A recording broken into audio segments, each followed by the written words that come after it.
کہ یہ لوگ تو سارے کرپٹ ہیں تو اور خان صاحب تو بڑے صاف ستھرے ہیں. It's not the case. معذرت کے ساتھ بالکل آنیسٹلی جو کرپشن کے پی میں ہوئی ہے PTI نے کی ہے, اور جو کرپشن خان صاحب کی ایکسٹینڈڈ فیملی نے کی ہے, وہ کوئی چھپی بھی بات نہیں ہے. جو پنجاب کے اندر جو ہو رہا تھا under Buzdar and the friends of the بیگم, اب رہنے دینا اس بات کو. جو بات تسلیم کرنے والی ہوتی ہے, اگر آپ وہ تسلیم کر لیں تو بات آگے بڑھتی ہے. اگر آپ وہی نہیں تسلیم کرتے اور یہ کہتے ہیں جی یہ تو چور تھے, اسی صاف ستھرے سنو وائٹ نہ تھے, ایسا کام نہیں چلتا. اگر آپ ہوتے تو شاید things might have been better, but your government, PTI government has not been like that. PTI government was a bad government for 4 years and it was a corrupt government, and Punjab was and KP were the sources of corruption. تو اس لیے یہ ذمہ داری تو لینی پڑے گی نا خان صاحب کو ایز پرائم منسٹر. یہ کانٹ سے جی میں نے پتہ ہی نہیں سی کی ہو رہا ہے, میرے یار دوست کرتے پے سن, میری بیوی دی یار دوست کرتے پے سن, وہ جڑا چیف منسٹر میں لگایا سی جنوں اسی کیا سارے نے کہا انہوں کڈو ہے تو کرپشن ہو رہی ہے, اور نہیں جی انہوں میں نہیں کڈنا.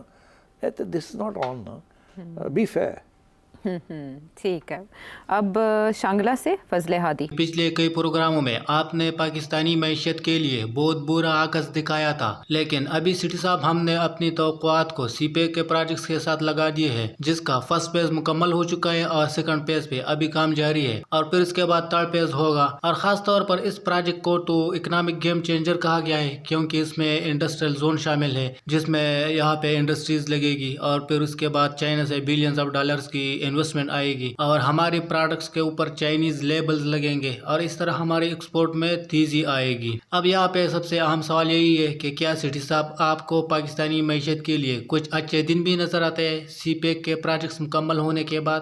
دیکھیے پاکستان کی معیشت جو ہے وہ سنبھل گئی ہے. پہلے ایسے ڈائیو مار رہی تھی, اس ہائیبریڈ گورنمنٹ نے اس کو روک لیا ڈائیو کو, اور اب آہستہ آہستہ جیسے جہاز نہیں ٹیک آف کے لیے تیار ہو جاتا تو یہ ریونگ اپ ہو رہی ہے تھوڑی سپیڈ لینے کے. IMF بھی یہ کہتی ہے کہ جو ڈیفالٹ کا خطرہ دور ہو گیا, کچھ سختیاں کرنی پڑی ہیں, ٹائٹ کرنی پڑی ہیں بیلٹس, مگر گروتھ آہستہ آہستہ واپس آ رہی ہے. آپ کا کرنٹ اکاؤنٹ جو ہے وہ بھی پازیٹیو ہو گیا ہے, امپورٹس گر گئی ہیں, ایکسپورٹس ٹھیک ہیں, بڑھ سکتی ہیں مگر بڑی نہیں, مگر امپورٹس گر گئی ہیں. ڈی ویلیویشن ہو رہی تھی وہ رک گئی ہے, بہت مہنگائی ہو رہی تھی وہ رک گئی ہے. ابھی تو کہہ رہے ہیں کہ مہنگائی کا یہ 2% سے بھی اوپر نہیں ہے اس وقت. تو انڈیکیٹرز تو اچھے ہیں.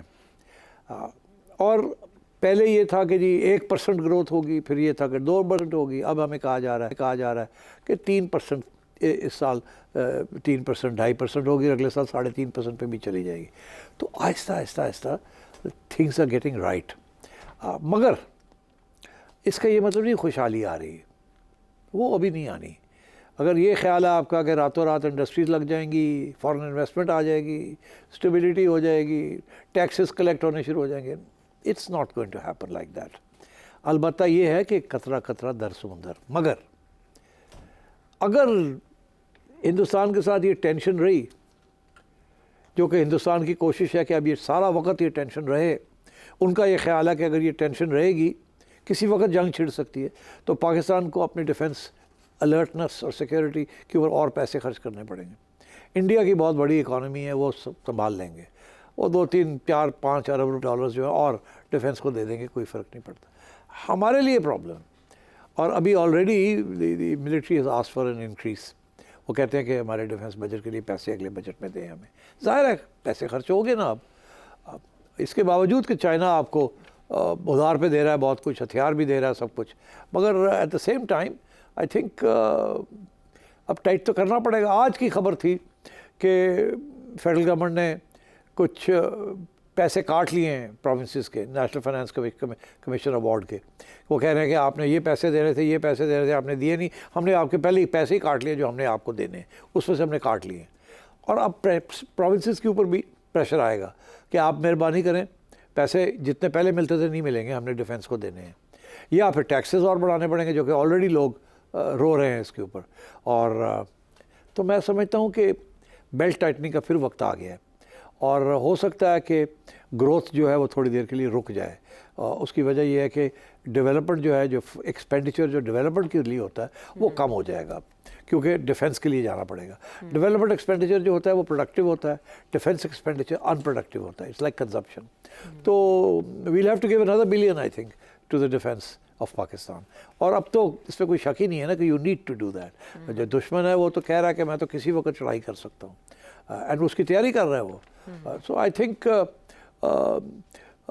اکانومی اسٹیبل ہو گئی ہے, اب چڑھنے لگی تھی تو یہ ایشو انڈیا کے ساتھ کھڑا ہو گیا ہے, جس کی وجہ سے اب پھر سٹالنگ ہو جائے گی, اور اب ریسورسز جو ہیں ڈیفینس میں دینے پڑیں گے.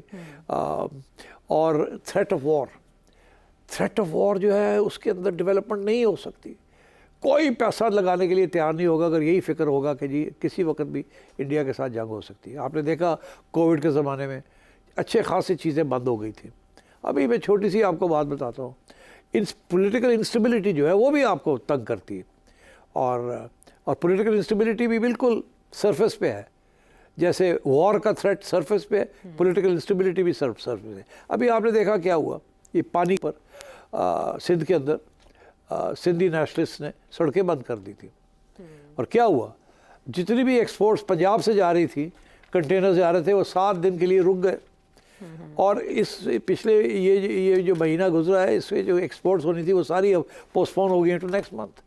And so this makes a big difference political instability. اسی طریقے کے ساتھ تھریٹ آف وار. تو ابھی آپ جس پانی میں آپ تیر رہے ہیں نا, وہ کافی وہاں گڑبڑ ہے, وہاں پانی اوپر نیچے ادھر ادھر چل رہا ہے. ابھی وہ تھنڈر اسٹارم نہیں آئی مگر وہ آ سکتی ہے. Political instability can create problems, and threat of war can actually translate into war, can create problems.